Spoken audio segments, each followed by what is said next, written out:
नमस्कार। आप सभी का एक बार फिर से स्वागत है बाल विकास स्कूल खादरा के यूट्यूब चैनल पर। मेरी ज्योग्राफी की क्लास में अपन पढ़ रहे थे भारत के द्वीप समूह है। अंडमान निकोबार द्वीप समूह का अपन ने विस्तार से अध्ययन किया था। उसके बाद आज अपन पढ़ेंगे लक्षद्वीप और अन्य जो भी महत्वपूर्ण भारत के द्वीप है, छोटे बड़े, उन सभी द्वीपों के बारे में आज अपन पढ़ने जा रहे हैं। भारत के द्वीपों का विस्तार है अरब सागर, बंगाल की खाड़ी और हिंद महासागर। तो आज अपन पढ़ेंगे अरब सागर के, बंगाल की खाड़ी और हिंद महासागर के सभी छोटे बड़े द्वीपों के बारे में। कल अपन ने बंगाल की खाड़ी में स्थित भारत का जो सबसे बड़ा द्वीप समूह था अंडमान निकोबार द्वीप समूह, उसके बारे में विस्तार से पढ़ा था। तो सबसे पहले अपन पढ़ते हैं लक्षद्वीप के बारे में। लक्षद्वीप अरब सागर में स्थित है और ये लक्षद्वीप जो है ये मूंगा निर्मित द्वीप है। एक प्रकार का जीव है प्रवाल भित्ति, और प्रवाल भित्ति के जो अवशेष हैं, उस जीव के मरने के बाद उसके शरीर के जो अवशेष हैं, उन अवशेषों से निर्मित द्वीप होने के कारण इसको मूंगा द्वीप भी कहा जाता है। प्रवाल भित्ति का सामान्यतः विकास होता है 30 डिग्री उत्तरी से 30 डिग्री दक्षिण अक्षांश के मध्य। प्रवाल भित्ति सामान्यतः सागर में 70 मीटर की गहराई जहां तक उसको ऑक्सीजन की प्राप्ति होती है, तथा लवणता की बात करें तो प्रति 1000 लीटर जो जल है उसमें 27 से 30% लवणता होनी चाहिए। ऐसे क्षेत्रों में प्रवाल भित्ति का विकास होता है और इसी प्रवाल भित्ति के अवशेषों से निर्मित है लक्षद्वीप समूह है। इस द्वीप समूह में द्वीपों की कुल संख्या है 36। लक्षद्वीप समूह में द्वीपों की कुल संख्या है 36। अब अपन बात करते हैं लक्षद्वीप समूह का जो विस्तार है उस विस्तार की। तो लक्षद्वीप समूह 8 डिग्री से 12 डिग्री उत्तरी अक्षांश, 8 डिग्री से 12 डिग्री उत्तरी अक्षांश के मध्य फैला हुआ है। यहां से शुरू होता है मेनिकाय द्वीप का अंतिम भाग है 8 डिग्री, मालदीव अलग है, इससे ऊपर 8 डिग्री से शुरू होता है और 12 डिग्री, ये 12 डिग्री यहां पर आकर के अमन द्वीप का अंतिम छोर भारत के लक्षद्वीप की समाप्ति को दर्शाता है। इसके बाद देशांतरी विस्तार की बात करें तो 71 डिग्री से 74 डिग्री पूर्वी देशांतर। अंडमान निकोबार की बात अपन ने की थी 92 से 94 डिग्री पूर्वी देशांतर और 6 डिग्री 4-5 मिनट से 14 डिग्री उत्तरी अक्षांश के मध्य। 6 डिग्री 4-5 मिनट उत्तरी अक्षांश से 14 डिग्री उत्तरी अक्षांश के मध्य अंडमान निकोबार का विस्तार था और 8 डिग्री से 12 डिग्री उत्तरी अक्षांश के मध्य तथा 71 से 74 डिग्री पूर्वी देशांतर के मध्य लक्षद्वीप का विस्तार है। अब देखते हैं इस द्वीप समूह के अलग अलग भाग, इसकी राजधानी, इसके अंदर स्थित हवाई अड्डे। तो सबसे पहले बात करते हैं ऊपर के छोटे छोटे द्वीपों के। इस समूह को कहा जाता है अमन द्वीपी। अमन द्वीपी से नीचे ये जो द्वीप समूह ये है कैन्नानोर, और अमन द्वीप और कैन्नानोर को जो चैनल अलग करता है वो चैनल है 11 डिग्री चैनल। 11 डिग्री चैनल अमन द्वीपी और कैन्नानोर द्वीप समूह को अलग करता है। इसी कैन्नानोर द्वीप समूह में यहां पर एक द्वीप है, इस द्वीप को कहा जाता है कवारती, और यही कवारती लक्षद्वीप की राजधानी भी है। इसी कवारती से इधर उत्तर पूर्व दिशा में यहां पर एक द्वीप समूह है, इसे कहा जाता है पित्ती, और ये पित्ती द्वीप समूह एक अभ्यारण्य भी है और इस अभ्यारण्य को पक्षियों का स्वर्ग कहा जाता है। इस अभ्यारण्य के बाद में अपन नीचे बढ़ते हैं यहां पर, तो इन द्वीपों से नीचे यहां पर ये द्वीप है, इसको कहा जाता है मेनिकाय द्वीप। तो मेनिकाय द्वीप को कई जगह किताबों में आपको मिलता है, मेनिकाय द्वीप को लक्षद्वीप से अलग करता है या फिर मेनिकाय द्वीप को कैन्नानोर द्वीप से अलग करता है। तो ऐसी स्थिति में आएगा 9 डिग्री चैनल। ये 9 डिग्री चैनल जो है ये इन दोनों को अलग करता है। और इस लक्षद्वीप समूह के द्वीपों का अंतिम विस्तार जो है वो है 8 डिग्री। 8 डिग्री से 12 डिग्री उत्तरी अक्षांश के मध्य ये द्वीप समूह फैला हुआ है। अब लक्षद्वीप की बात हो गई। इस लक्षद्वीप का न्यायाधिकार कौन से राज्य के उच्च न्यायालय के अधिकार में आता है, तो वो है केरल।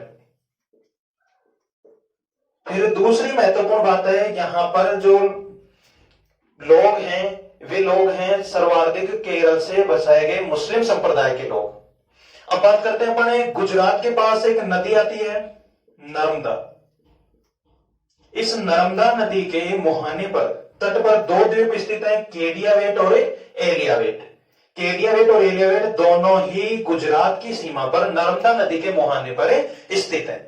इसके बाद में तीसरे द्वीप समूह की, अरब सागर में तीसरे द्वीप समूह की बात करते हैं, सेलसेट। ये वही सेलसेट द्वीप समूह है जिस पर महाराष्ट्र की राजधानी मुंबई स्थित है। ये मुंबई इसी सेलसेट द्वीप समूह पर स्थित है। इसके बाद चौथे और महत्वपूर्ण द्वीप की बात करते हैं, एलिफेंटा द्वीप। तो एलिफेंटा द्वीप भी अरब सागर में महाराष्ट्र के तट पर स्थित है और इस एलिफेंटा में जो क्रूड तेल है, पेट्रोलियम पदार्थों के अत्यधिक भंडार पाए गए हैं। इसके बाद बात करते हैं वेलिंगटन द्वीप की। वेलिंगटन द्वीप यहां पर है, केरल की सीमा पर वेमनाड एक झील पड़ती है, उस झील के अंदर। और इसकी सबसे महत्वपूर्ण विशेषता यह है कि यहां से भारत का सबसे छोटा राजमार्ग गुजरता है 47A। इस 47A को नाम बदलकर कर दिया 966B। ये 966B अब नया नाम है इसका, पहले इसका नाम था 47A और इसकी लंबाई थी 6 किलोमीटर, जो वेलिंगटन द्वीप को कोच्चि से जोड़ता है। वेलिंगटन द्वीप को कोच्चि से जोड़ने वाले राष्ट्रीय राजमार्ग है NH47, इसका पुराना नाम था, अब नया नाम है 966B। लंबाई इसकी 6 किलोमीटर। ये भारत का सबसे छोटा राष्ट्रीय राजमार्ग है जो वेलिंगटन द्वीप को कोच्चि से जोड़ता है। अब बात करते हैं अपने बंगाल की खाड़ी में स्थित द्वीपों की। तो पहले की क्लास में अपन ने चर्चा की थी, एक द्वीप समूह था न्यू मोरे द्वीप, जिसको लेकर के भारत और बांग्लादेश के मध्य विवाद भी था। इसके बाद बांग्लादेश ने उस द्वीप समूह को भारत को सौंपा और विवाद को समाप्त किया। तो यहां पर ये न्यू मोरे द्वीप समूह स्थित है। इस न्यू मोरे द्वीप समूह के नीचे एक द्वीप है गंगा सागर। ये गंगा सागर द्वीप जो है ये तीर्थ स्थल भी है और कोई इसकी खास विशेषता नहीं है। इसके बाद में नीचे अपन आते हैं तो उड़ीसा जो है, उड़ीसा के तट के पास बंगाल की खाड़ी में एक द्वीप समूह है चांदीपुर द्वीप। यह चांदीपुर द्वीप जो है ये दूसरा महत्वपूर्ण कारण इसकी प्रसिद्धि का है। पहला तो ये बंगाल की खाड़ी में स्थित है, दूसरा यहां से छोटी दूरी की जो मिसाइल हैं, छोटी दूरी की जो मिसाइल हैं, उन छोटी दूरी की मिसाइलों का ये प्रशिक्षण केंद्र भी है। तो छोटी दूरी की मिसाइलों का प्रशिक्षण केंद्र है चांदीपुर द्वीप, जो बंगाल की खाड़ी में पड़ता है उड़ीसा के तट पर। फिर इससे थोड़ा नीचे एक द्वीप समूह और स्थित है, वहीलर द्वीप। वहीलर द्वीप, यह रहा वहीलर द्वीप। इस वहीलर द्वीप को करंट की दृष्टि से भी आपको याद रखना है। पिछले दिनों यहाँ पर एक समारोह आयोजित हुआ जिसमें इसका नाम बदल करके कर दिया गया अब्दुल कलाम द्वीप। अब्दुल कलाम द्वीप। अब्दुल कलाम द्वीप नाम क्यों किया गया? क्योंकि अब्दुल कलाम जो थे भारत के प्रथम वैज्ञानिक राष्ट्रपति भी रहे हैं, ये एक मुस्लिम राष्ट्रपति भी थे और इन्होंने ही मिसाइलों का आविष्कार किया भारत के लिए, तो इनको मिसाइल मैन भी कहा जाता है। और इस वहीलर द्वीप से लंबी दूरी की मिसाइलों का प्रशिक्षण किया जाता है। तो यही कारण है कि इस द्वीप का नाम बदल करके इन वैज्ञानिक जो थे भारत के अब्दुल कलाम, डॉक्टर अबुल पाकिर जैनुलाब्दीन अब्दुल कलाम इनका पूरा नाम है, इनके नाम पर इनका नाम कर दिया गया। तो अब इनको जाना जाता है, इस द्वीप समूह को जाना जाता है अब्दुल कलाम द्वीप के नाम से। यहां से लंबी दूरी की मिसाइलों का प्रशिक्षण होता है, परीक्षण होता है। इसके बाद यहीं पर एक झील है उड़ीसा में, चिल्का झील। चिल्का झील भारत की खारे पानी की सबसे बड़ी झील है। चिल्का झील भारत की सबसे बड़ी झील है, सबसे बड़ी झील। किस प्रकार की? खारे पानी की। खारे पानी की सबसे बड़ी झील है, लेकिन इसका एक विशेषता इसकी और है, यह है लेगून झील। सामान्य झील नहीं है। लेगून झील से अभिप्राय होता है सागर के तट पर लगता किसी स्थल भाग का जो किनारा होता है दंतुरित, कटा फटा, तो वहां पर सागर का जल आकर के अपना पानी डालता है, सागर का जल आकर वहां पर बढ़ता रहता है। उसके बाद अवसाद जमा हो जाने के कारण पानी वापस बाहर नहीं निकल पाता और इस कारण वहां झील का निर्माण हो जाता है, वो लेगून झीलें होती हैं। तो लेगून झीलों की बात करें या सभी झीलों की बात करें तो सबसे बड़ी खारे पानी की झील है चिल्का झील, जो उड़ीसा में स्थित है यहां पर। और सामान्य झीलों में बात करें तो अपने राजस्थान में एक झील है सांभर झील।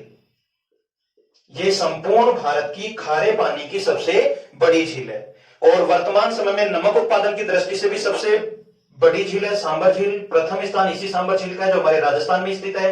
इसके बाद अपन बात करते हैं नीचे श्रीहरिकोटा। ये श्रीहरिकोटा जो द्वीप है, इसके द्वीप के ऊपर ही एक सतीश धवन अंतरिक्ष अनुसंधान केंद्र भी है।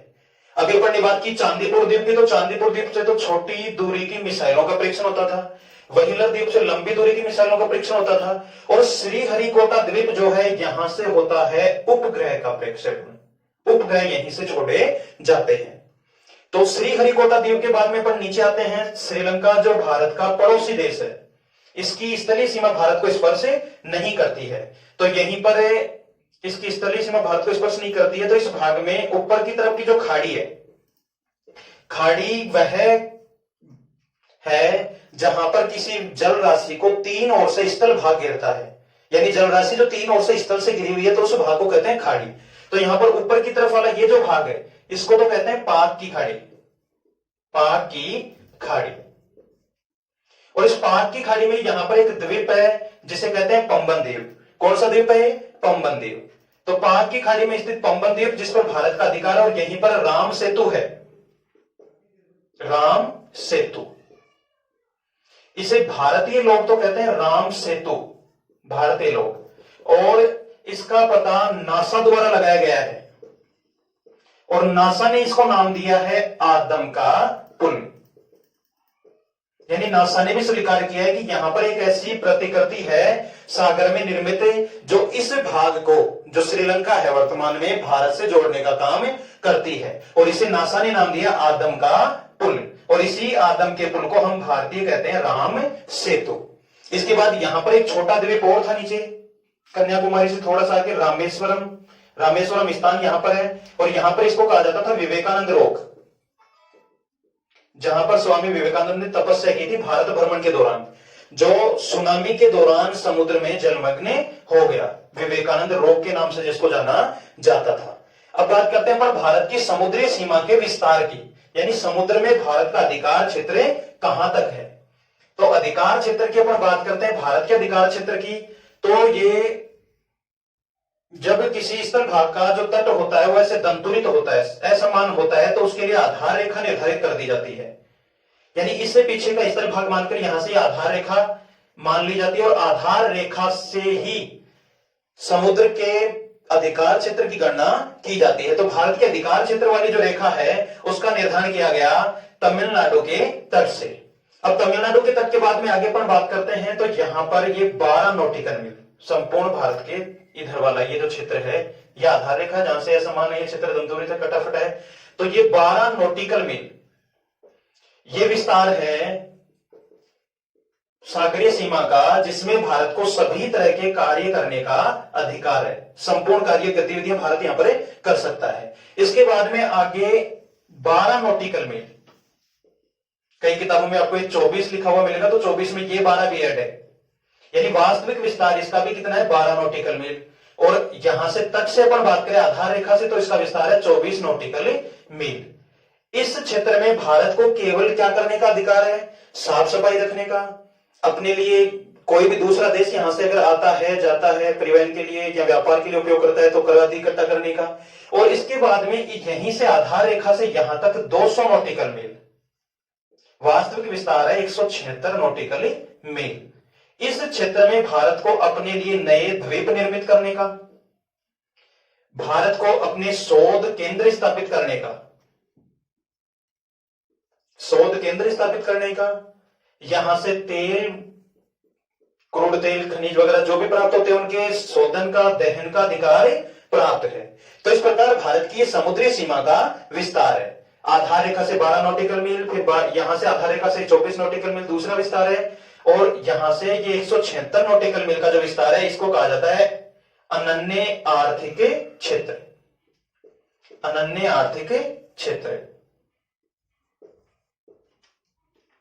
तो इस प्रकार ये भारत की सागरीय सीमा का विस्तार था। बात आती है नॉटिकल मील में कितने, एक नॉटिकल मील में कितने किलोमीटर होते हैं? तो एक नॉटिकल मील में होते हैं 1.852 किलोमीटर।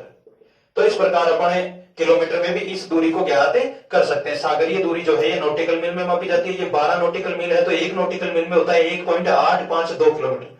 तो 12 नॉटिकल मील में कितना किलोमीटर हुआ, इसको अपन 12 से गुणा करके पता कर सकते हैं। ये 24 किलोमीटर नॉटिकल मील की दूरी को 24 ये किलोमीटर में कन्वर्ट अपन कर सकते हैं। अब कल अपन पढ़ेंगे आगे भारत के भौतिक प्रदेश।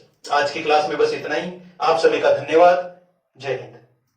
आपको मेरी क्लास कैसी लगी आप कमेंट करके जरूर बताएं। आपके जो सुझाव है वो भी कमेंट बॉक्स में लिखकर बताएं। और मेरे चैनल को ज्यादा से ज्यादा विद्यार्थियों को इसका लाभ प्राप्त हो, इसके लिए लाइक, शेयर और सब्सक्राइब करना न भूलें। सब्सक्राइब करने और बेल आइकन दबाने से आपको आगे के नोटिफिकेशन प्राप्त होंगे और शेयर करने से अन्य को भी इसका लाभ मिल सकेगा। धन्यवाद।